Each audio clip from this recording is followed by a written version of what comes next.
Quand on parle de la photographie, on cite souvent Nicéphore Niepce, Daguerre, Talbot. Bayard aussi.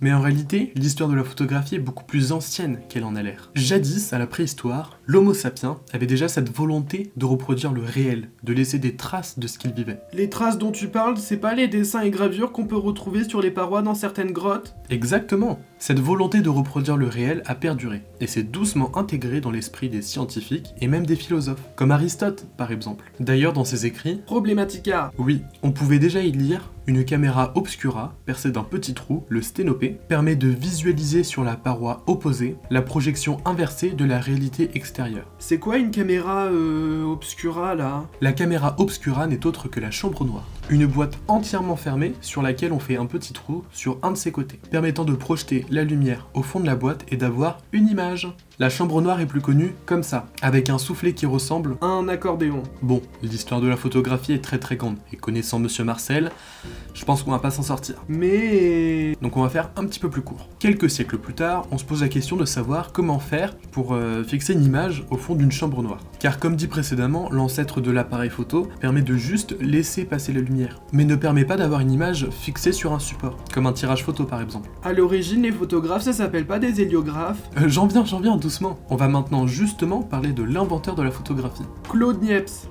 Tu t'es trompé, pour une fois c'était drôle. Claude Niepce est le frère de Nicéphore Niepce. Pour la petite histoire, les deux frères étaient des inventeurs pendant les révolutions, et ont inventé le moteur à combustion, celui qu'on utilise d'ailleurs de nos jours dans nos voitures pour l'exemple. Il a pas été créé pour des bateaux de base? Si c'est ça, t'as raison. Mais alors pourquoi tu nous parles de moteur à combustion? Eh bien parce que nos deux inventeurs ont utilisé une substance qui sera réutilisée quelques années plus tard dans la photographie. C'est pas du goût bitume machin UD là? Bitume de Judée. Après un premier test en 1826, je parle de Nicéphore Niepce bien sûr, qui consistait à reproduire une gravure, le Cardinal d'Ambroise de Isaac Briot, dont le procédé est le suivant: la gravure originale est vernie, puis placée sur une plaque d'étain préalablement vernie de bitume de Judée. Oui Marcel. À savoir que le bitume est une substance qui sèche sous l'effet du soleil. Et étant donné que la gravure est translucide, vu qu'elle est vernie, elle laisse plus ou moins passer la lumière sur la plaque. Un peu comme les photos en argentique avec les pellicules. Voilà, c'est ça. Ça donne donc un négatif. C'est-à-dire que le blanc et le noir sont inversés sur l'image. Tout ce qui est clair est foncé, et tout ce qui est foncé et éclair. Après cette première expérience, il réalise cette photo, le point de vue du gras. À première allure, ça ressemble à rien, mais avec cette reproduction, vous allez mieux comprendre. Même principe que sa première expérience, une plaque d'étain recouverte de bitume, mais cette fois-ci placée au fond d'une chambre noire. Mais du coup, c'est quoi l'héliographie? J'allais en venir justement. Il appela sa première invention l'héliographie.